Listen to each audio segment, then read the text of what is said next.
गोहिल के बारे में एक कहानी है कि गोहिल के जो मम्मी थी वो तीर्थ यात्रा पर आई हुई थी। उन दिनों वो प्रेग्नेंट थी।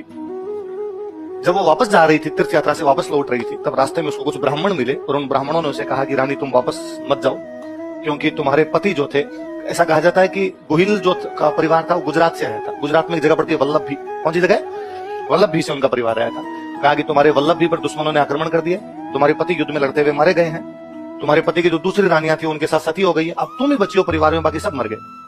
तो उसने कहा यदि ये समाचार है कि मेरे पति युद्ध में लड़ते हुए मारे गए और पूरा परिवार ही समाप्त हो गया, तो मेरे लिए भी लकड़ियों की व्यवस्था करो, मैं भी यहाँ पर क्या हो जाती हूँ, सती।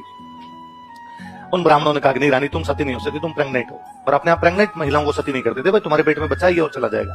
तो उसने कहा भाई मैं बच्चे को जन्म दे के भी क्या करूंगी, यदि दुश्मन को पता चल गया कि साहब उसके वल्लभ के राजा के परिवार का कोई भी जिंदा है तो ढूंढ के मारेगा, एक व्यक्ति को जन्म दे के क्यों मरवाऊं मैं, उससे अच्छा तो मैं ही मर जाती हूँ और वही मर जाए।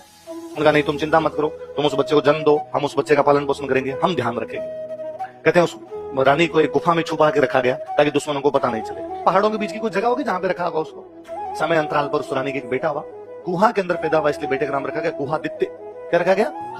गुहादित्य। गुहादित्य गुहादित्य छोटा होता था, हमारे तक आते थे गोहिल हो गया। ऐसा कहता है कि उस गोहिल नाम के पीछे की कहानी ये है कि वो कहां पर पैदा हुआ था। उस रानी ने बेटे को जन्म देने के बाद कहा ठीक है तुम यही तो कह रहे थे कि मैं प्रेग्नेंट हूं, सती नहीं हो सकती, पर अब मैं सती हो जाती हूँ, बच्चा तो हो गया।